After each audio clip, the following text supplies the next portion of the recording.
फिर से हम लोग मोशन ऑफ बॉडी ही करेंगे, लेकिन आज जो होगा ना मोशन ऑफ बॉडी वो कंटेक्ट वाला होगा। ठीक है, कल कंटेक्ट नहीं था, कनेक्टेड नहीं था। तो सिंपल हम लोगों ने देखा था कि मोशन जो बॉडी का होता है उसके पास एक्सेलरेशन फोर्स वगैरह नॉर्मल एंगल पे आए तो, और उसी ब्लॉक को अगर हम लोग इंक्लाइन प्लेन पे रख दे तो क्या होता है। आज हम लोग कंटेक्ट बॉडी का मोशन देखेंगे। ठीक है, कंटेक्ट बॉडी का मतलब हुआ कि एक बॉडी दूसरे बॉडी के कनेक्टेड है और एक को पुश करें तो दूसरा भी पुशा चला जाता है। हाँ, इसी तरह से लगाएंगे heading motion of block in contact.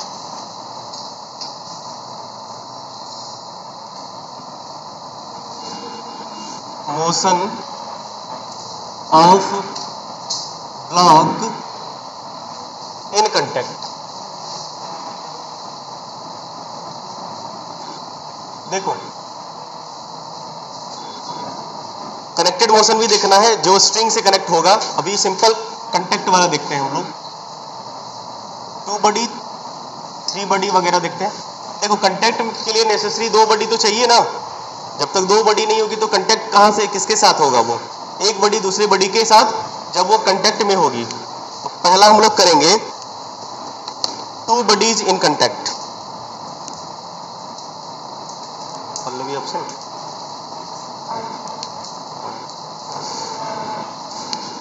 To body in contact.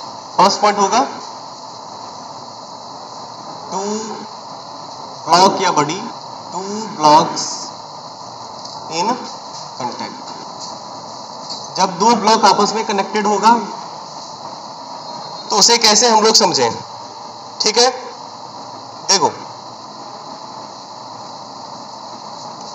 पहले समझो इसमें पूछा क्या जाता है। इसमें पूछा जाता है, आपको बोले थे बार बार क्या कि 3 या 2 इंपॉर्टेंट चीजें होंगी। एक तो नॉर्मल फोर्स, दूसरा सिस्टम का एक्सेलरेशन, और तीसरा अगर टेंशन वेंशन है तो ज्यादातर इसी सब सारी चीजों के बारे में हम लोग बात करते हैं यहाँ पे। तो यहाँ पे देखो, जब कंटेक्ट होगा तो इसका मतलब कंटेक्ट फोर्स वाला मामला तो होगा ही होगा। ये कैसा सरफेस है, स्मूथ हॉरिजॉन्टल सरफेस। बता तो दिए थे ना, अभी तक आपके पास फ्रिक्शन नहीं है, स्मूथ हॉरिजॉन्टल सरफेस है। ठीक है, 2 ब्लॉक है मान लो हमारे पास। पहले समझना, छापना कोई नहीं, तुम लोग साथ साथ छापोगे फिर दिक्कत होगा। मान लीजिए M2 मास है, इसका मास M1 है। इस पे फोर्स अप्लाइड हुआ F, तो सिस्टम में मान लो इतना फोर्स हुआ कि सिस्टम एक्सेलरेट कर रहा है। चिपका हुआ नहीं है, कनेक्टेड है। सिस्टम A एक्सेलरेशन से मूव कर रहा है। अब हमसे पूछा जाता है कि एक तो आप पहले एक्सेलरेशन बता दो, और दूसरा कि इन दोनों के बीच कंटेक्ट फोर्स लगता होगा। मान लीजिए ब्लॉक A और ब्लॉक B, इन दोनों के बीच कंटेक्ट फोर्स लगता होगा ना, वो बताना है तुम्हें। ठीक है, इसके लिए आपको क्या करना होगा कि देखो, एक्सेलरेशन तो आप आराम से निकाल ही सकते हैं, टोटल पुशिंग या pulling force by mass, total mass. ये तो सिंपल है, आपको एक्सेलरेशन का फॉर्मूला यहाँ से दिख ही रहा होगा। A बराबर F by M, F by M1 plus M2। A equal to F by M1 plus M2। ये तो सिंपल A हो गया। A के बारे में ज्यादा बातें नहीं करनी, हमें यहाँ पे नॉर्मल फोर्स पता करना है मेनली। ब्लॉक A और B के बीच लगता रहा होगा ना, देखो ना कैसे लगेगा। ये इसे पुश कर रहा है तो ये ब्लॉक इस ब्लॉक को पुश करेगा, तो अगर ये ब्लॉक इस ब्लॉक को पुश करेगा एक्शन, तो ये ब्लॉक भी बदले में से रिएक्शन देगा, तो नॉर्मल फोर्स तो लगा। तो चलिए हम लोग दोनों का FBD अलग अलग से ड्रॉ करते हैं। पहला हम लोग ब्लॉक A का FBD हम लोग A का ड्रॉ करते हैं। ठीक, देखो A का FBD हो गया सिंपली, नीचे M1G बोलो, और ऊपर में फोर्स लगा तुम्हारा, कंटेक्ट फोर्स लगेगा ना सरफेस के ऊपर, मान लो N1, कोई दिक्कत। अब देखो इधर फोर्स क्या लग रहा है F, इधर फोर्स इस पे F लगेगा, तो मान लो ये जो कंटेक्ट है तो ये क्या करेगा, इसे मान लो पुश करेगा, मान लो ना दूसरा नॉर्मल N2, तो ये भी बदले में इस ब्लॉक को अपोजिट डायरेक्शन में पुश नहीं करेगा। तो बताइए इस ब्लॉक पे 2 फोर्स लगे ना, एक तुमने पुश किया सामने वाला और दूसरा सामने वाले ब्लॉक ने पुश किया, तो 2 फोर्स लगा इस पे। एक कौन सा लगा, N2। फिर भी इसका एक्सेलरेशन है, फिर भी इसके पास एक्सेलरेशन है, इसका मतलब ये फोर्स बड़ा हो गया होगा। आइए इक्वेशन लिखते हैं इसके मोशन का। तो बताइए, इसमें तो ये समझ में आ रहा है कि N1 जो होगा वो M1G के बराबर होगा, तभी तो ना वर्टिकल मोशन हुआ है ना हॉरिजॉन्टल, सॉरी वर्टिकल मोशन नहीं हुआ है। समझ पाए? दूसरी चीजें ये समझ में आती है, पहला तो ये, दूसरा ये हुआ कि क्या लिखोगे, F माइनस N2 लिखोगे ना, F माइनस N2, ये फॉरवर्ड फोर्स और ये बैकवर्ड फोर्स, तो नेट फोर्स लिखोगे ना नेगेटिव साइन के साथ, या ये मान के चलो कि इतना ये ज्यादा और ये कम, तब ना नेट फोर्स फॉरवर्ड डायरेक्शन में मिला है। बिल्कुल। तो दूसरा इक्वेशन क्या लिखाएगा, F minus N2 is equal to M, बोलो इसका एबिलिटी ड्रॉ कर रहे हैं, पहला वाला ब्लॉक तो M1A, हाँ M1A, क्लियर है? बोलो, पहले ब्लॉक का एबीडी हमने ड्रॉ किया तो इतना इंफॉर्मेशन मिला, और दूसरे ब्लॉक का करें, पहले समझ लीजिए फिर लिखिएगा, दूसरा आपको हम करने देंगे एबीडी ब्लॉक बी का। आइए बी ब्लॉक को ड्रॉ करें। बी ब्लॉक के लिए क्या होगा, M2G, और ऊपर मान लो इसके साथ कोई और नॉर्मल होगा, मान लो इसका नाम N3 दे देते हैं। अब बताओ, इस पे तो ये दो फोर्स लगा तुम्हें दिख रहा है, और क्या N2 इस पे लग रहा है ना, ये ब्लॉक क्या लगा रहा है, पुशिंग फोर्स नॉर्मल N2 किस डायरेक्शन में, इस N2, और इसी N2 की वजह से इसके पास एक्सेलरेशन है, क्योंकि इस डायरेक्शन में और कोई फोर्स है क्या, नहीं। इसके लिए इक्वेशन क्या बनेगा, N3 इक्वल टू M2G,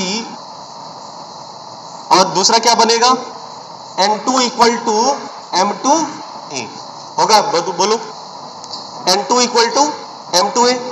समझ पाए? नोट करिए पहले, फिर आगे बात करेंगे, फिर आप मर्ज करेंगे इसे।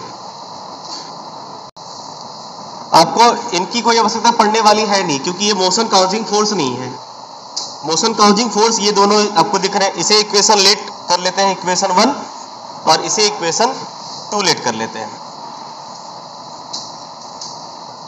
क्या हम इससे जो निकला N2 है, क्या उसका वैल्यू यहाँ पे सब्स्टिट्यूट कर देते हैं। देखो क्या मिलेगा, यहाँ पे कर रहे हैं तो F माइनस फ्रॉम 1 and 2 को कंपेयरिंग करने से F माइनस N2 के बदले क्या लिखोगे, M2A is equal to M1A। वैसे आपको पहले भी ये पता चल चुका था कि एक्सेलरेशन का फॉर्मूला क्या बनने वाला, F by M1 plus M2। देखो आएगा भी। अब देखो इसे उधर ले जाए, तो जब आप इसे उधर ले जाएंगे तो ये क्या होगा, M1A प्लस M2A, ये कॉमन लेंगे तो हो जाएगा आपका A इक्वल टू M1। तो बताइए एक्सेलरेशन का फॉर्मूला क्या बना, F by M1 plus M2 नहीं बना सर, ये हमें चाहिए था। एक्सेलरेशन नेट आ गया मानो। अब हाँ, ये ड्राइंग तो मिटा ही सकते हैं, अब एफबीडी तो मिटा ही सकते हैं ना, इसकी भी जरूरत है नहीं, इसके भी एफबीडी को मिटा दें, और इसकी भी जरूरत आपको नहीं है। नोट किया सबने? चलिए, अब हमसे पूछा जाता है मेनली कि मतलब contact force between the block, और इसे हम कह देते हैं normal force between A and B. चलेगा, 1 2 कह दो या n ही कह दो, क्या फर्क पड़ता है? आई बात समझ में? तो ये कांटेक्ट फोर्स है बिटवीन ए एंड बी जो हमें निकालने हैं। तो आइए हम ये निकालें NAB। तो क्या इसका वैल्यू N2 और N2 ही निकालना हमें, मतलब ये वैल्यू क्या है N2, मतलब अब आपको N2 फाइंड करना है। क्लियर? N2 आप डायरेक्ट यहाँ पे A का वैल्यू पता चल गया ना सर, A का वैल्यू सब्स्टिट्यूट कर दीजिए ना, इसमें A का वैल्यू पुट कर दो, काम बन गया तुम्हारा। तो पुट कर दे इसमें, तो अब आपका होगा contact force between blocks, between block मतलब N2 ये कांटेक्ट फोर्स है ना बिटवीन ब्लॉक, मतलब ये N2 निकालना है आपको। तो N2 के बदले M2 और A के बदले सब्स्टिट्यूट कर देते हैं। A का वैल्यू क्या है, हाँ A का वैल्यू है F by M1 plus M2। मतलब ये हुआ कि contact force between A and B जो कि होगा वो, बोलो FM2 बाय हाँ M1 प्लस M2 हुआ, F bye M2 M1 plus M2। समझ पाए? F M two by M one plus M two. Solve करिए इसे, नोट करें, नोट करिए। देखो एक चीज आप हमेशा याद रखना कि ये जो एक्सेलरेशन का फॉर्मूला इसे साफ करें सर, ये समझना कि पहले समझ लो क्या हुआ, इसे पहले समझो हम किस तरह से लिख रहे हैं इसको देखिए, उसी हिसाब से आपको भी कॉपी करना है, या तो हम अरेंज करके लिखेंगे या आप ये समझो ये क्या है एक्सेलरेशन नेट, ये चीजें आप याद रखिए, ये हमेशा लगेगा चाहे वो पुलिस सिस्टम हो कहीं भी हो, आप इसी तरीके से उसको याद रख पाए तो बढ़िया रहेगा। नेट एक्सेलरेशन इक्वल टू, ऐसे याद रखना है मन में, net acceleration equal to net force, net force बोल रहे हैं अभी तो सिंगल फोर्स लगा है ना, लेकिन नेट फोर्स आएगा, तो net acceleration equal to net force by total mass, नहीं बाय टोटल मास, इसको नेट पुलिंग या pushing force by total mass भी कह सकते हैं, यानी कि मास टोटल या नेट मास कहना अच्छा नहीं लगता है, मास टोटल, तो ये होता है एक्सेलरेशन।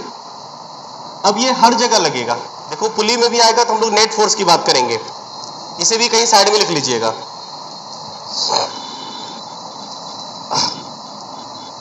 ये समझ पाए? देखो ये जो नॉर्मल कांटेक्ट है वो ए ब्लॉक और बी ब्लॉक के बीच है, ए ब्लॉक ने बी ब्लॉक को जितना फोर्स लगाया मतलब उनके बीच जितना लगेगा। अगर तुमसे ये कहा जाएगा कि contact force between B and A, इस केस में तो सेम ही आएगा ना, इस केस में तो सेम ही आएगा। क्या क्या आप हमें ये बताइए, ये दो ब्लॉक हैं, इसके बीच मान लो कांटेक्ट फोर्स लग रहा है, मान लो N और ये भी इस पे N लगा रहा है, इन दोनों के बीच नॉर्मल फोर्स हमेशा सेम एक्ट करेगा, काहे करेगा,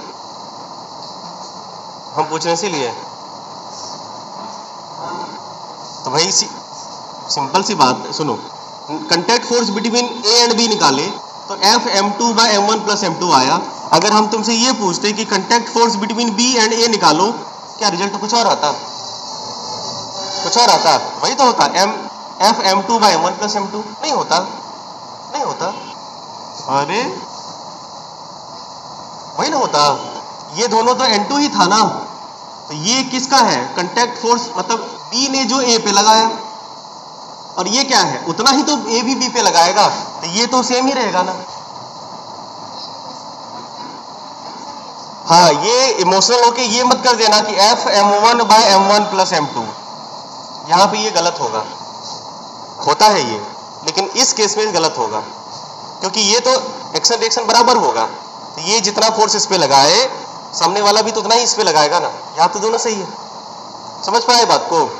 तो हम यहाँ कहना क्या चाह रहे हैं ये समझो, ये तो normal force between A and B हो गया, समझ गए? अब देखो क्या होता है,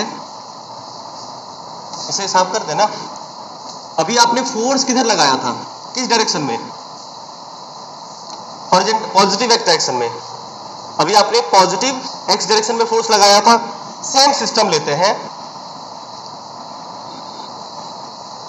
सेम सिस्टम लेते हैं, समझना, ये ब्लॉक M1 था, ये ब्लॉक M2 था, ये नहीं था, फोर्स नेगेटिव एक्स डायरेक्शन में लगाइए, उतना ही फोर्स हमने ऐसे पुल नहीं कर सकते, पुल करोगे तो ये अकेले जाएगा, ये ले नहीं जाएगा, चिपका हुआ नहीं ना है, तो इसे फोर्स किधर लगाना होगा, इस डायरेक्शन में, ताकि मोशन कांटेक्ट वाला हो।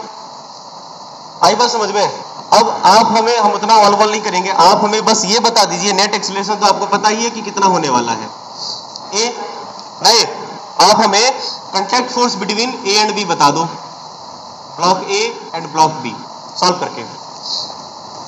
तरीका तो समझ गए थे ना, contact force between A and B बताओ। सर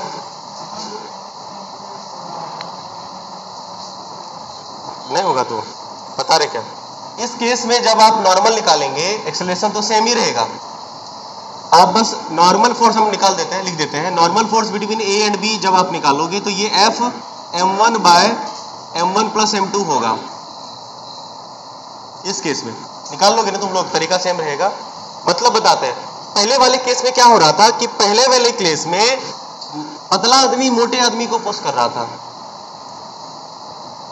तो भाई जैसे यही हुआ ना, मान लो कमजोर आदमी है, कमजोर आदमी एक थप्पड़ मारा मोटा आदमी को, कोई फर्क नहीं पड़ता। मतलब एक मान लो पतला आदमी मोटे आदमी को थप्पड़ मारा, कांटेक्ट फोर्स लगाया, तो उतना ही रिप्ले करेगा। धीरे से चोट लगा तो धीरे ही मारेगा ना। सेकंड केस में क्या हुआ है, मोटा आदमी एक थप्पड़ मारा पतले आदमी को, चेंज होगा ना। वही हुआ ना, मोटा आदमी पतले आदमी को थप्पड़ मारा, अब ये भी उतना ही मार पाएगा, जिंदा बचेगा तो। मतलब रिजल्ट अलग अलग आएगा। क्यों अलग? और उस केस में देखो पहले अगर हाँ फिर बोलोगे कि भाई कांटेक्ट फोर्स तो बिटवीन दी ब्लॉक हमेशा सेम ही रहता है ना। इसी केस में सिचुएशन बदला है, इसीलिए कांटेक्ट फोर्स बदला है। अभी फोर्स लगाने का डायरेक्शन बदला तो पुशिंग टेंडेंसी बढ़ गई। अब हैवियर ब्लॉक लाइटर ब्लॉक को पुश कर रहा है, और पहले केस में लाइटर ब्लॉक हैवियर ब्लॉक को पुश कर रहा था। नॉर्मल फोर्स तो अलग अलग आना ही था ना। समझ पा रहे बात को? इसलिए रिजल्ट अलग अलग आए।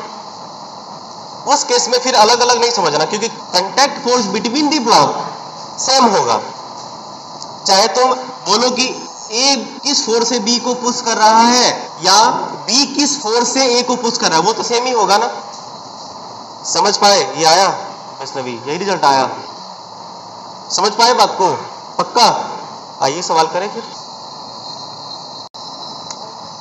क्वेश्चन है, एक सिस्टम है, दो केस में सवाल है। पहला केस ये कह रखा है, सुनो, एक 2m मास का ब्लॉक है, नाम है मान लो B, और एक m मास का ब्लॉक है, नाम है A। इस पे फोर्स लग रहा है F। कोई दिक्कत? 100 न्यूटन का।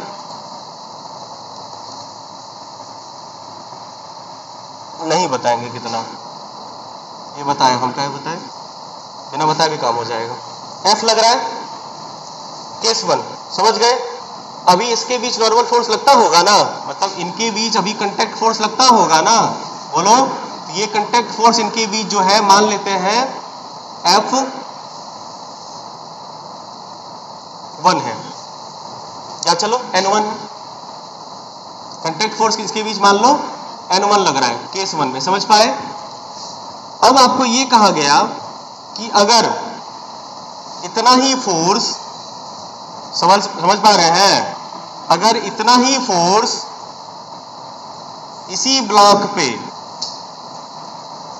जिसका मास 2m और m है इधर लगा दिया जाए, फोर्स उतना ही, तो कांटेक्ट फोर्स बदलेगा कि नहीं बदलेगा? देखा था, बदला था ना। मान लो N2 है। समझ पाए? तो बताइए प्यारे बच्चों, N1 और N2 का रेशियो क्या होगा? ऑप्शन कहोगे तो दे देते हैं, ऑप्शन आंसर नहीं बताएंगे, वही तो बोले। बिना बता दें तो तब तो कोई दिक्कत ही नहीं। 1:1, 1:2, 1:2, हाँ 1:1, 1:2, 1:3, 1:4, 1:4। सॉल्व करिए, आपको याद होगा। ऑब्जर्वेशन देखो, ये सब चीजें तुम्हें खुद करनी चाहिए। देखो पहला वाला केस क्या था, याद करो जरा। M2 था, 2:1 आ रहा है, पता नहीं, देखते हैं, शायद 2:1 भी हो। सुनो, पहला केस क्या था? देखो ऑब्जर्वेशन याद कैसे रखेंगे, डायरेक्ट फॉर्मूला भी यूज कर सकते हैं, अदरवाइज आप भी ड्रॉ करके भी कर सकते हैं। फोर्स इधर लग रहा था, फोर्स किस पे लग रहा है? ध्यान से देखो बाबू, फोर्स किस पे लग रहा है? M1 पे ना। बस कुछ नहीं करना है, नॉर्मल फोर्स चाहिए। देखो बाबू, फोर्स M1 पे लग रहा है, आपको कांटेक्ट फोर्स बिटवीन देम चाहिए। कुछ नहीं करना है, कितना फोर्स जिस पे लग रहा है उसको छोड़ के उसका मास छोड़ देना है, बचा हुआ मास बाय टोटल मास। क्या यही रिजल्ट था? अगर मान लो फोर्स का डायरेक्शन बदल देंगे, सिंपल सा ऑब्जर्वेशन है, ये सब चीजें तुम्हें करनी चाहिए। ये मान लो M2 था और ये M1 था, फोर्स किस पे लग रहा है? M2 पे, तो नॉर्मल फोर्स यहाँ पे क्या लिखाएगा? बोलो, F M1 bye M1 plus M2। बताओ, समझ पाए? क्या BD बनाने की जरूरत पड़ेगी तुम्हें इस सवाल के लिए? सीधा टानो, अब सॉल्व करके आंसर बताओ। अभी भी यही आ रहा है क्या? 2:1 कि 1:2?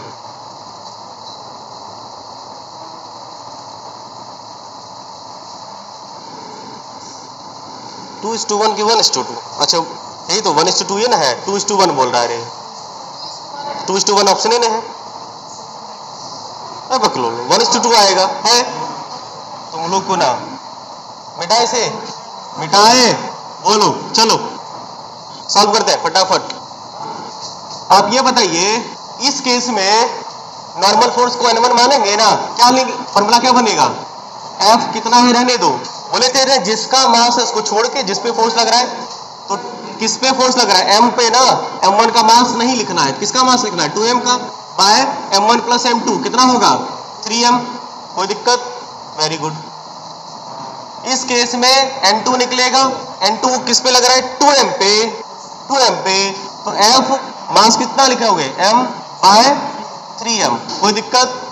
N1 और N2 का रेशियो चाहिए तुम्हें, कर दो, और क्या रहा करने को। देखिए N1 बाय N2 करना है तुम्हें, N1 का वैल्यू कितना है बोलो 2FM by 3M divided by FM by 3M, 3M कट्टो कट्टो खत्म, बोलो F से M खत्म, तो N1 बाय N2 कितना हुआ 2:1,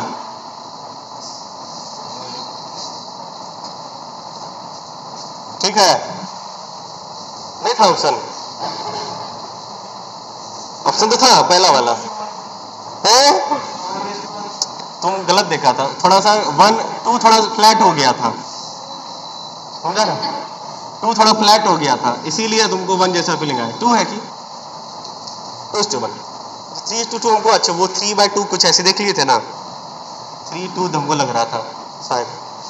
कैसे निकालते हैं नॉर्मल फोर्स, समझ गए, बोलिए, ध्यान रखना बाबू। अब इस पे क्वेश्चन आपको मिल जाएगा होमवर्क के लिए। अगला कंसेप्ट कर लेते हैं। अब देखो तरीका तो समझ में आ गया, अब 2 ब्लॉक कनेक्टेड हो, 3 ब्लॉक कनेक्टेड हो या 50 ब्लॉक कनेक्टेड हो, क्या फर्क पड़ता है, कैलकुलेशन बस लंबा होगा। आइए 3 ब्लॉक को कनेक्ट करके सीधा सीधा नॉर्मल एक्सेलरेशन लिख दें, एफबीडी आप लोग ड्रॉ कर ही लेंगे ना। अब स्पीड में हम बताएंगे, कंसंट्रेट करना, क्योंकि 5 मिनट में हमें ये बताना है। तो दूसरा केस इसका होगा 3 body in contact, 3 block in contact, 3 block जब आपस में कंटेक्ट में होंगे, पहले बोर्ड को ध्यान से देखो, बाद में छाप लेना, क्योंकि हम चले जाएंगे उसके बाद छापते रहना। और इसका एक केस बता रहे हैं, अगला केस जो फोर्स को रिवर्स करके लगाते थे उसका होमवर्क रहेगा करने के लिए, समझ पाए बात को।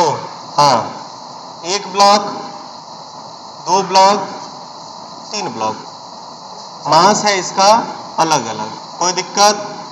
स्मूथ हॉरिजॉन्टल सरफेस, ध्यान से बोर्ड को देखो बाबू, पहले बोले नहीं लिखने के लिए, पहले देखिए ना, M1 M2 M3 फोर्स लगाते हैं इधर F, अब सबका एफबीडी बनेगा A B और C का, चलो एफबीडी बना ले सबका, एफबीडी किसका A का, चलिए A के लिए एफबीडी बनाएंगे तो क्या होगा बोलो, M1 नीचे और मान लो N1 ऊपर, M1G। अब बताओ इधर फोर्स लग रहा है F, बदले में क्या होगा, ये इसे पुश करेगा मान लो N2 से, तो ये भी इसे पुश करेगा N2 से, तो हमें किस N2 को दिखाना है, ये वाला N2 को दिखाना है, वेरी गुड। एक्सेलरेशन हो रहा है ये, समझ पा रहे हो, इस पे कौन सा N2 शो करेगा, ये वाला, बोलिए, ये वाला इक्वेशन नहीं लिखते हैं, आवश्यकता नहीं है, सीधा क्या होगा एक्सेलरेशन A, बोलो F minus N2 equal to M1A, कोई दिक्कत। चलिए एफबीडी हम लोग करते हैं B वाले ब्लॉक का। अब बताइए B के पास क्या लग रहा है, एक M2G, बदले में मान लो इसके पास लग रहा है N3 या कुछ बोल दो, है ना, इसको R1 कर देते हैं, बढ़िया रहेगा क्या, N1 N2 अच्छा रहेगा, है ना, गुड। रिएक्शन को R1, कोई दिक्कत, इसका नाम R2 कर दिए, कोई दिक्कत, नाम कुछ भी रखने में क्या जाता है। अब ये बताओ इस पे कौन सा फोर्स लग रहा है, सिर्फ एक ही फोर्स लग रहा है इधर N1, बोलो, वेरी गुड। इधर जब आप इसे सॉल्व करेंगे तो ये आएगा N1, हो गया, इक्वेशन क्या होगा, इसी तरफ से एक्सेलरेशन हो रहा है,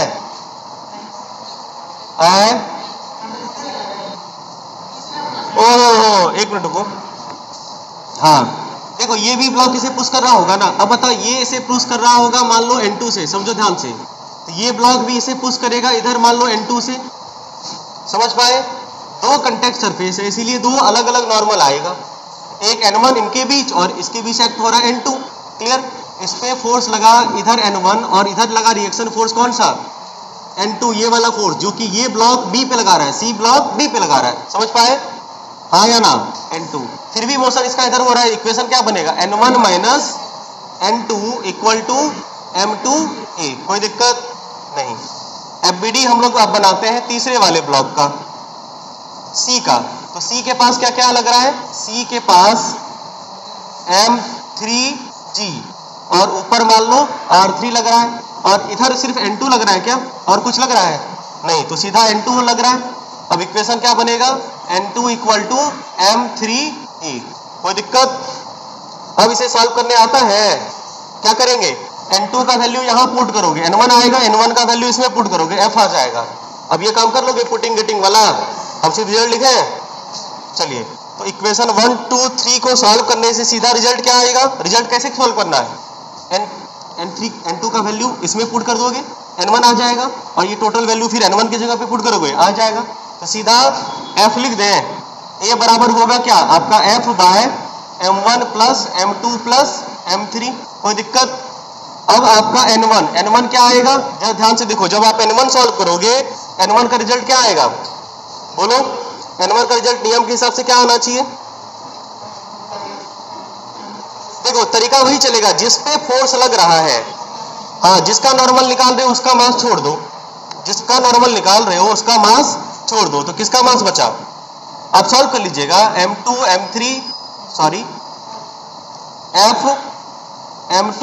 plus M3 bye M1 plus M2 plus M3। अब बताइए N2 कितना आएगा? N2 पे तो कोई फोर्स लग नहीं रहा है, उसका मास छोड़ दे क्या? बोलिए। इसका मास लेंगे, इसका मास लेंगे। ये जो फोर्स लगेगा ना, क्या नाम है इसका?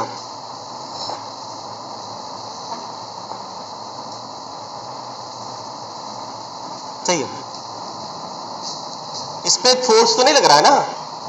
आपको कैलकुलेट करने तो आता है ना? N2 कैसे निकालोगे? A का वैल्यू पता चल गया, देखो ना, A का वैल्यू पता चल गया तो सिर्फ FM3 लिखाएगा। बोलो। हाँ, तो इस तरह से याद रख सकते हो अगर चाहो तो, FM3 bye M1 plus M2 plus M3।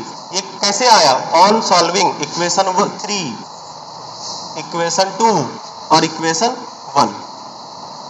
On solving equation 1 2 and 3 we get. ये रिजल्ट आया, समझ पाए? बोलो, कैसे ये रिजल्ट आया? एकदम समझ गए? सॉल्व करना, इक्वेशन 1 2 3 बना दिए, पुट करना है वैल्यू, A निकालना है और फिर N1 का वैल्यू निकालना है आपको, N2 का वैल्यू निकालना है। समझ गए? Very good. अब अगर मान लो इसका ये क्वेश्चन होमवर्क रहेगा तुम्हारा, इसके दूसरे केस, बस इसमें अगर हम फोर्स का डायरेक्शन बदल दे तो देखो, इसे तुम्हें करना है, ये होमवर्क रहेगा, लेकिन इसे नोट्स में ही करोगे क्योंकि इसका सब केस लिखो नहीं, फिर बोल रहे हैं, लिखने बोले हैं, समझ में एक बार नहीं आता है। जब जो बोला जाए वो किया करिए कम से कम।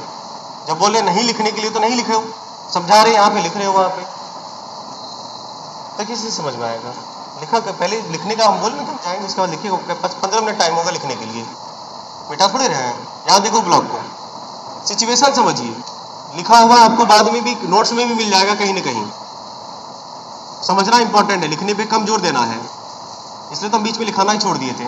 अब देखो फोर्स इधर लगेगा, इधर पुल करोगे तो ब्लॉक अलग अलग हो जाएगा क्योंकि चिपका हुआ नहीं ना है, इसलिए आपको अगर कनेक्टेड मोशन करवाना है तो फोर्स को तो इसी डायरेक्शन में लगाना पड़ेगा।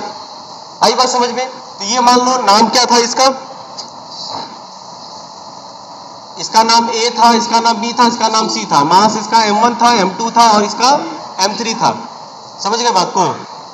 आपको फिर से यही इसी को सॉल्व करना है। इसमें क्या करना है? आपको फाइंड करना है, आपको एक्सेलरेशन जो A हो रहा है, नहीं, फाइंड आपको करना है A एक्सेलरेशन, दूसरा normal force between A and B, and तीसरा normal force between B and C.